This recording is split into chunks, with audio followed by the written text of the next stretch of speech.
Olha, a gente vai falar agora sobre aquele jovem de 26 anos que morreu tentando correr uma maratona, né? 42 quilômetros, em um grupo organizado por uma empresa que tem como sócio Pablo Marçal, que é aquele coach motivador que quis ser presidente da República, que no ano passado foi lá e liderou uma expedição à mata, as pessoas ficaram perdidas.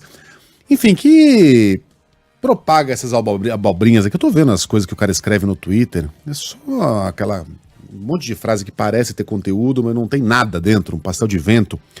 Não carregue ninguém na sua mochila. Você não precisa ajudar a terra toda. Ajude o próximo, mas não pare na vida para quem não quer correr com você. A prosperidade é um direito que... Só bobagem. Mas tem quem ouça. E aí esse rapaz tentou correr uma maratona, depois de 15 quilômetros passou mal, morreu. Como chamou a atenção a cara, ele ficava se filmando o tempo todo, porque aparentemente isso faz parte do processo. Estava mais concentrado em segurar o celular do que perceber os sinais que o corpo dele deve ter mandado. E a gente está diante de uma tragédia enfim, com várias camadas. Está conosco Camila Rich, que entende como ninguém de saúde, corrida, exercício e sabe muito bem que o Federer só é o melhor tenista do mundo porque conhece bem os limites da quadra. É o atleta que não conhece o seu limite e o limite do esporte pode cair do cavalo. Camila, obrigado pela participação aqui na Band News FM, participação extra, né? Aqui na Band News FM. Como é que se corre uma maratona? É possível alguém que até tá em certa forma física lá, o cara tá acostumado a correr 5K, 10K, fala, hoje eu vou correr 42. Como é que funciona isso? Bom dia, Megali, Carla, Sheila, os ouvintes da Rádio Band News FM. É muito triste, né, a gente receber essas notícias, né? E então, a corrida, a maratona, ela é a mesma coisa. E a gente demora para preparar uma pessoa que já corre entre 5 e 10 quilômetros, que é um corredor, a gente leva normalmente no mínimo 4 meses para preparar uma pessoa para fazer essa maratona, né? E existe uma evolução semanal de volume de treino, fisiologicamente, que a gente aumenta de uma semana para outra entre 10% até 15%. O volume do treino. Ou seja, se a pessoa semana passada correu 10, essa semana ela vai correr 12, né, 11. Se ela correu 20, ela vai correr 22. E aí a gente ainda faz um processo de recuperação entre essas semanas. Então, assim, uma pessoa que simplesmente entra e resolve do dia para a noite, de 3 dias, 4 dias, a expor o corpo a uma maratona, está sujeito a uma agressão muito grande. Né? Então, assim, demanda um preparo, uma agressão física muito grande para o teu corpo, né? Você tem que estar preparado. Camila, você deu esse exemplo excelente, né, de pular no Canal da Mancha, tentar fazer a travessia, pessoa que não está treinada para nadar. Mas a gente sabe que a pessoa aí não aguenta mais e se afoga, né? No caso da corrida, a gente imagina que a pessoa pode se machucar, distender um músculo, né? Eventualmente não conseguir atravessar correndo, mas nesse caso... ele teve um mal súbito e morreu. Queria perguntar para você o que acontece, né? Você falou sobre essa agressão muito forte para o organismo. O que acontece no organismo, passo a passo, até chegar nesse efeito, o pior efeito, né, que poderia acontecer, e também da importância dos atestados médicos para se fazer atividade física, né? O que é que o médico tem que exigir e avaliar antes de passar a liberação para a pessoa começar a corrida, começar a academia, por exemplo?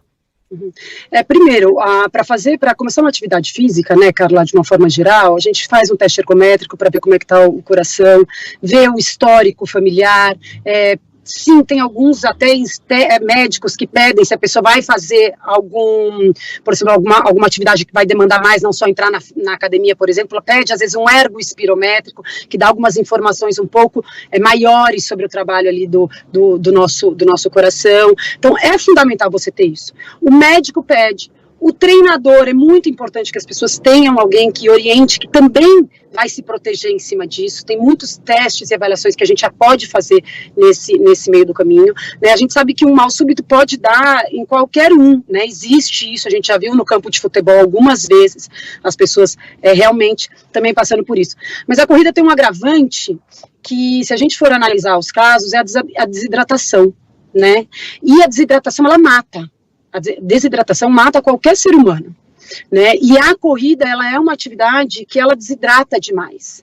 E o que acontece? Essa desidratação, ela faz com que aumente a viscosidade do nosso sangue a hora que você está desidratado. E aí, aumentando essa viscosidade do sangue, faz com que o nosso coração tenha que trabalhar mais do que o normal, né? E aí impede que o sangue vá para alguns lugares para proteger as partes vitais do corpo. Então, por isso que primeiro a gente começa a sentir tontura, você começa a ver o estrelinho, vê tudo preto, você tem cãibra, você tem cansaço. Então, é importante você ir adaptando o corpo, você se conhecendo, você estar hidratado, né? Então, uma pessoa que entra para fazer uma maratona, a gente prepara ela já na semana anterior à hidratação dela. Então, assim, a gente tem que entender que é um processo, que é uma coisa séria, com responsabilidade que tem que ser feita. Tem muitas pessoas que correm, né? Hoje em dia a gente vê linhas de maratonas, de chegadas de maratona, a pessoa mais idosa, a pessoa mais gordinha, a pessoa mais magrinha, mas você tem que estar preparado para aquilo. Então, o atleta tem que estar com um respaldo médico, com os exames que precisam ser feitos, né, daquilo. É importante ter uma orientação ou um treinador, se a pessoa não tem um treinador, não é simplesmente alguém berrando no seu ouvido e falando, vai que você consegue, não é assim, né? Então, a gente precisa aprender que as coisas podem ser feitas com diversão, mas tem que ser feita com responsabilidade, né, demais. Então, e obviamente, que você percebeu os sintomas do seu corpo, o corpo avisa normalmente que a coisa não está boa, né? Quando é um processo através de uma desidratação, por exemplo. Então a gente treina isso, né? Você percebe, você faz um treino numa semana, em várias semanas, são meses de preparação, né? Então você tem assim essa vivência para você avisar o seu corpo. E ela deixa a gente num nível tão prejudicado, o corpo, só para vocês terem uma noção, uma pessoa que corre uma maratona treinada, não importa se é o cara que fez para 2h05, ali os primeiros a chegar, ou se a pessoa fez para 4 horas e 30. A gente está partindo do princípio que ela está preparada para correr aquela maratona. Ela leva de 8 a 12 semanas para se recuperar. O sistema imunológico dela fica num nível tão baixo que ela está suscetível, a gente compara esse sistema imunológico com de um nível de uma pessoa aidética, em estado inflamatório. Então ela está suscetível, ela fica suscetível de 8 a 12 semanas a qualquer tipo de infecção, acabar pegando qualquer vírus ou bactéria. Então é um processo que a gente normalmente, quando a gente treina pessoas para fazer esse tipo de prova, o pós é muito delicado também. Então você veja, é uma agressão para o corpo, né? Então para quem está preparado, você imagina você querer fazer uma brincadeira dessas ou achar que tem o poder de fazer com que alguém faça, né? Esses eventos de coaches aí frequentemente descambam para algumas imbecilidades que beiram o abuso e outras que vão na mosca, né?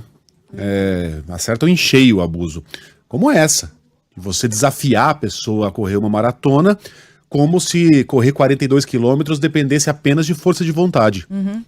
Em uma das mentorias, o Marçal, ele orienta ali os funcionários, alunos, a vivenciar, é essa a ideia, na verdade, a vivenciar em situações extremas para superar limites, aprender a tomar decisões difíceis. É essa a ideia por trás do negócio. Mas tem limite. Trouxa. Pois é. O quanto isso já ultrapassa tudo, né, Camila? E vira abuso, né? Vira abuso porque o que acontece, Sheila? É você entrar no âmbito da onde você não tem o conhecimento. Uhum. É a mesma coisa que eu resolver construir um prédio, né? Então eu vou pegar a fórmula, vou jogar ali, então, eu tô com medo de cair, então eu vou botar mais pilares mas o prédio vai ficar em pé. Não é assim, né? A fundação, então você pode usar disso, você pode usar do esporte, as pessoas usam muito de práticas com o próprio corpo, às vezes não necessariamente um esporte, mas alguma coisa com o corpo, em rafting, né? Tem muito, as pessoas usam disso, mas a responsabilidade tem que existir ali naquele momento. Então você imagina que se fosse uma prova de 21 quilômetros, teria acontecido a mesma coisa com ele, porque se ele passou mal no 15, não foi a maratona.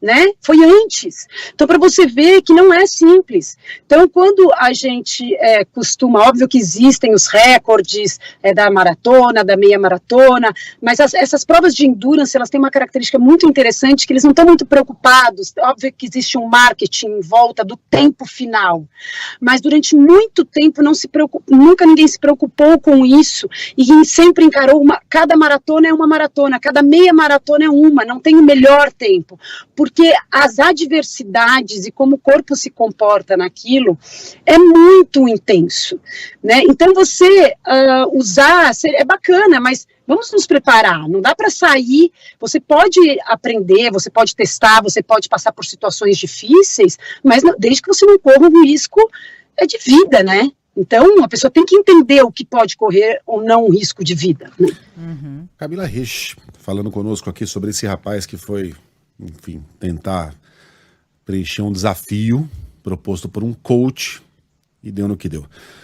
Camila, obrigado pela participação extra aqui no Band News São Paulo. Um beijão para você. Obrigada, um prazer, um beijo, bom trabalho para todo mundo. Valeu. E boa. Beijo.